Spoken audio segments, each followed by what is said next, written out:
Hello, welcome to my weekly look ahead video. This week the budget debate continues. There'll be votes on accepting the budget on Tuesday evening. I spoke on the first day of the debate last Wednesday. I thought it was a good budget. Three highlights for me was the money allocated to Best Start in Life, which is a campaign I've supported, that first 1,001 days for many years now. Secondly, the improvements to universal credit, so reducing the amount of benefit that's lost for people who are working above certain thresholds. I thought was a really good move.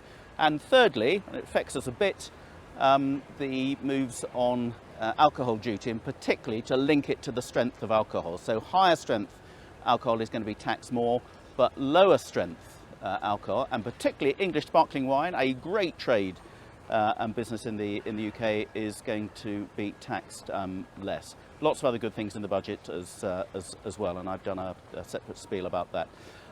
Also this week we've got an interesting private members bill on schools and educational settings, essential infrastructure, by my colleague Robert Halfon, who chairs the Education Select Committee, which is to make schools part of the essential infrastructure, to make it less likely that they get closed if we have a repeat of lockdown as well, because I think there were some real lessons to be learned from the early closure of some of the schools last year. Other things this week, we've got the nuclear energy financing bill, which is going to make it easier to finance more nuclear power stations. I'm in favour of that, as long as we are increasing hugely our renewable energy effort, which we are. This is to make it much easier to be financed domestically, rather than have to rely on Chinese funds coming in, which, as you know, I'm very much against. And I don't think they should be playing any part in some essential businesses in the UK, such as that. Also last week, good news, sewage, which a lot of people wrote to me about. I did a separate post on Facebook last week.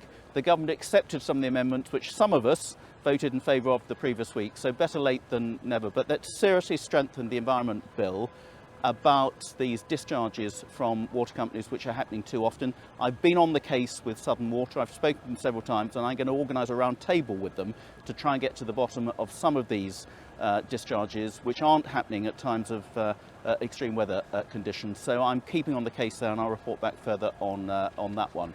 There's also an interesting German debate on the contribution of kennels and catteries to the economy, and they were particularly hard hit at the beginning of lockdown, where people hadn't considered that people weren't going on holiday anymore, therefore all of a sudden there was no business for kennels and catteries. So it is an important part of the leisure economy too, which was missed. There's a debate on the inquiry into the involvement of the UK and NATO in Afghanistan, and also a debate on the use of medical cannabis too, which is an interesting and topical subject. Really good news last week. I supported something called the Menopause Bill, which was the private members bill by my colleague and friend Carolyn Harris, who happens to be a Labour MP in Swansea, but a force of nature. And it was a really good bill that got huge cross-party support to do more to recognise the huge impact that the menopause can have on women and the people around them and their families. And the government agreed, and the government's brought in various measures, and I've written it up in my column in the Herald this week. Really good piece of parliamentary cross-party work there. Now, also this week I've got meetings with refugee groups about amendments to the forthcoming Nationalities and Borders Bill. I've got a meeting with the ambulance service, CCAM, local ambulance service. I've got a meeting about the well-being economics of children and how we see whether children are being properly looked after.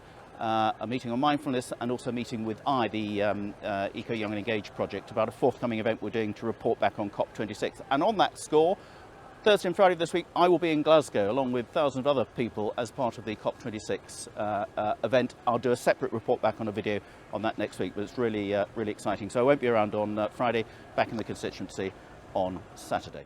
And a final shout out to constituent David Stillwell, who is quite poorly but has fantastically launched an appeal for the Sussex Air Ambulance Service, which is a great charity, and I said I'd help publicise that. There's a link at the bottom of this posting, so if you can help out, he'd be delighted to have your contribution, however small.